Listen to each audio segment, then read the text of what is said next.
The unthankful heart discovers no mercies, but the thankful heart will find, in every hour, some heavenly blessings. These words from English poet Henry Ward Beecher hold a secret that neuroscience is only now proving true.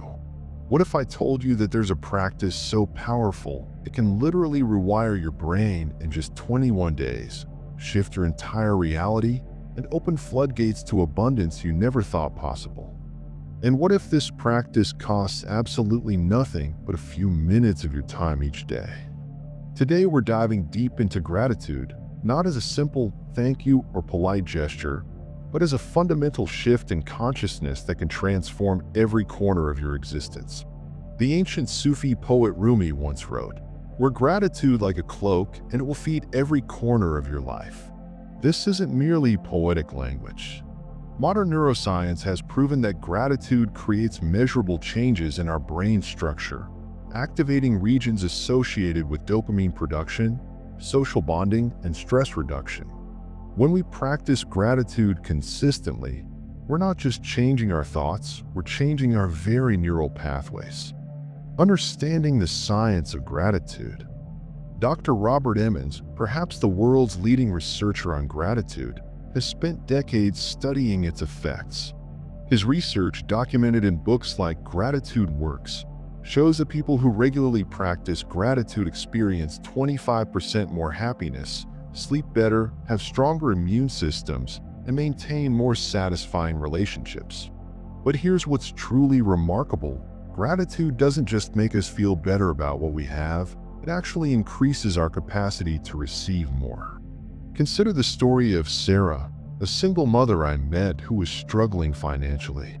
She felt trapped in scarcity, constantly worried about bills, rent, and providing for her children. Everything changed when she began a simple practice. Each morning, before her feet hit the floor, she would name 3 things she was grateful for.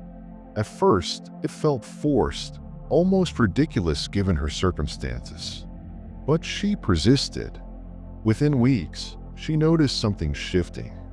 She started seeing opportunities she'd previously missed. A neighbor mentioned a part-time job that perfectly fit her schedule. An unexpected tax refund arrived. Most importantly, her children began responding differently to her, sensing her increased presence and positivity. This isn't magic, though it might feel like it. When we operate from gratitude, we shift from what psychologists call a scarcity mindset to an abundance mindset.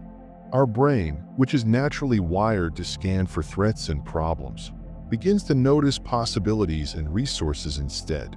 I'm curious, have you ever experienced a moment where practicing gratitude seemed to shift everything around you?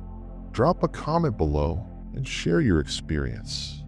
Your story might be exactly what someone else needs to hear today. The Neuroscience of Rewiring. Neuroscientist Dr. Rick Hanson, author of Buddha's Brain, explains that our minds have what he calls a negativity bias. Throughout human evolution, those who quickly spotted dangers survived, while those who stopped to appreciate beauty often became lunch for predators. This means our brains are literally designed to notice what's wrong, missing, or threatening. But here's the beautiful truth about neuroplasticity: the brain can be rewired. When we deliberately focus on what we're grateful for, we strengthen neural pathways associated with positive emotions and weaken those associated with stress and fear. As Dr. Hanson puts it, the brain is like Velcro for negative experiences but Teflon for positive ones. Gratitude practice helps the positive experiences stick. Think of your brain as a garden. For most of your life, you've been unconsciously watering weeds, the thoughts of lack, worry, and dissatisfaction. Gratitude practice is like choosing to water flowers instead.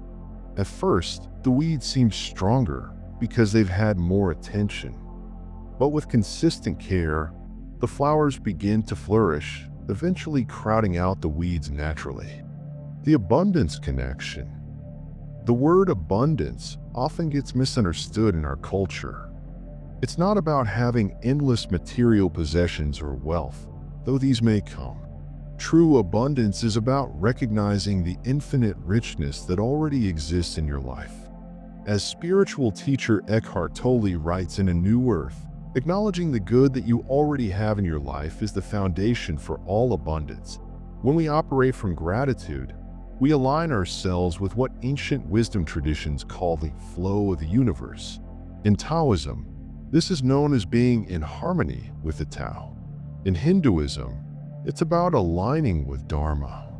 Christianity speaks of "Thy will be done." Modern physics describes it as quantum entanglement and the observer effect. Regardless of the language used, the principle remains consistent. Our consciousness directly influences our reality. I'm reminded of the story of Brother Lawrence, a 17th century monk who worked in monastery kitchens. He transformed the mundane task of washing dishes into a sacred practice by infusing it with gratitude and presence. He wrote, "I possess God in His great tranquility in the noise and clatter of my kitchen, as if I were upon my knees at the Blessed Sacrament." His simple practice of finding the sacred in the ordinary drew people from across Europe seeking his wisdom. Practical rewiring techniques. Let me share with you 5 scientifically backed methods for rewiring your mind through gratitude, each designed to work with your brain's natural learning mechanisms. The first technique is what I call the gratitude morning pages, inspired by Julia Cameron's work in The Artist's Way. This involves writing 3 pages of stream of consciousness gratitude each morning. Don't edit, don't worry about grammar or depth. Simply write, "I'm grateful for," and let your mind flow. This practice engages multiple learning modalities, visual, kinesthetic, and cognitive, creating stronger neural pathways. The second technique is gratitude savoring, developed by positive psychology researcher Dr. Fred Bryant. When something good happens, no matter how small, pause and deliberately savor it. Feel the emotion in your body. Notice the details. Breathe it in. This practice extends positive emotions and helps encode them more deeply in memory.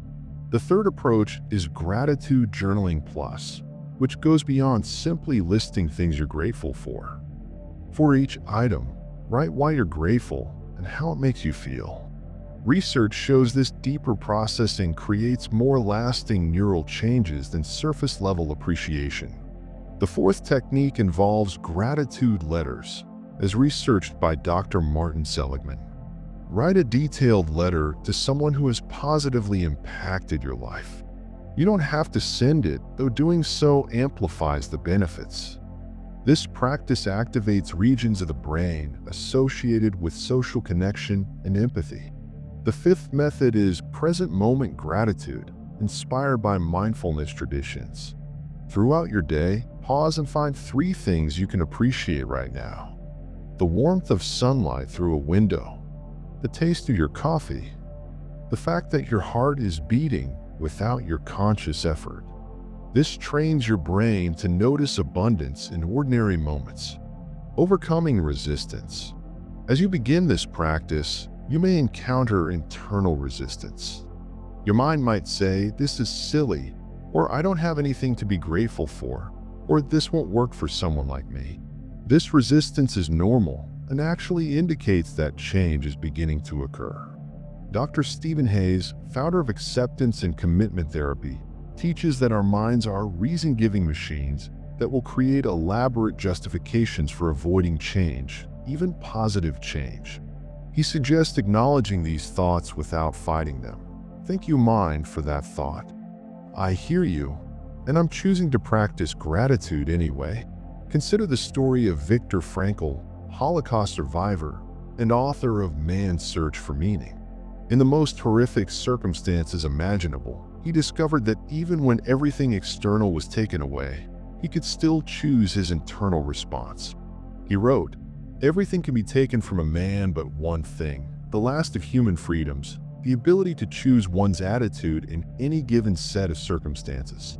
Frankl's practice of finding meaning and even gratitude in suffering demonstrates the ultimate power of consciousness over circumstances.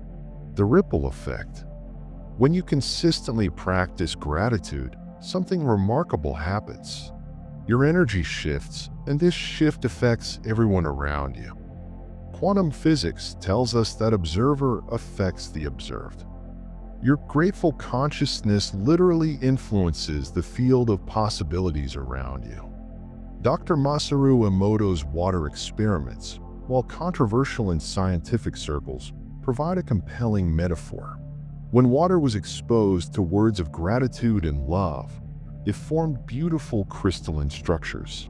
When exposed to negative words, the structures became chaotic and ugly.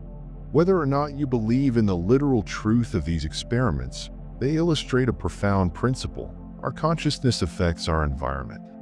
I think of Maria, a teacher who began practicing gratitude during one of the most challenging years of her career. Her students were difficult, administration was unsupportive, and she felt burned out. She started a simple practice of finding 3 things to appreciate about each student every day. Within months, her classroom transformed. Students became more engaged, discipline problems decreased, and even her relationship with administrators improved. When asked about the change, Maria said, "I didn't change the students. I changed my vision, and somehow that changed everything." Advanced gratitude practices. Once basic gratitude becomes natural, you can explore more advanced practices that deepen the abundance mindset even further. Challenging gratitude involves finding appreciation for difficult situations or people. This doesn't mean becoming a doormat or accepting abuse. Rather, it means asking, what is this situation teaching me?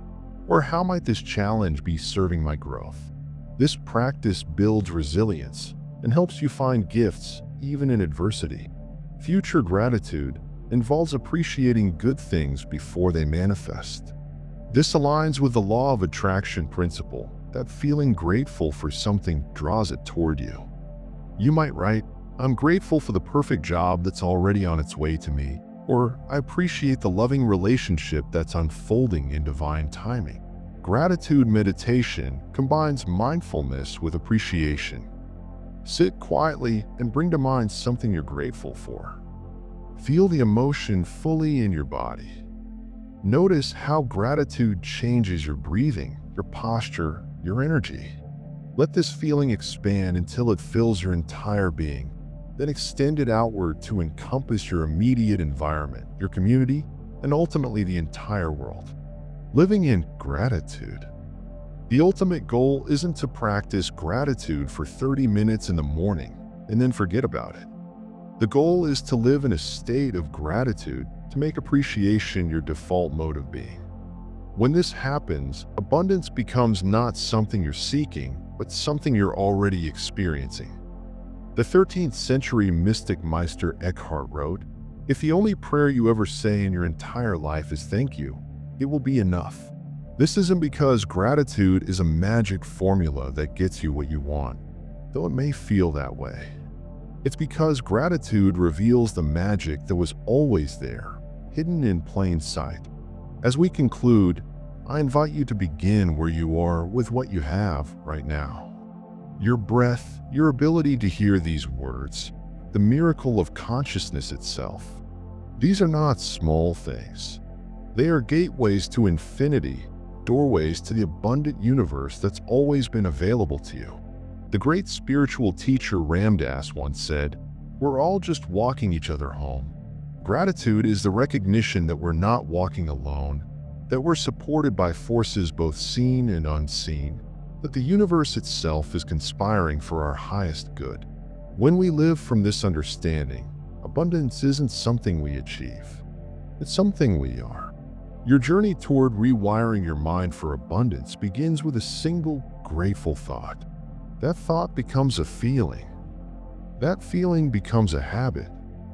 That habit becomes a way of being. And that way of being transforms not only your life, but ripples out to touch everyone you encounter. The gate to abundance has always been open. Gratitude is simply the key that helps you see it was never locked. Now here's my challenge for you. For the next 21 days, choose just one of the techniques we've discussed today and commit to it fully. Whether it's the morning gratitude pages, the savoring practice, or simply finding 3 things to appreciate in each moment, make it non-negotiable. Then come back and tell us in the comments what shifted for you. I have a feeling your transformation story will inspire someone else to begin their own gratitude journey. Remember, we're all walking each other home, and your experience might be the light that guides another soul toward abundance.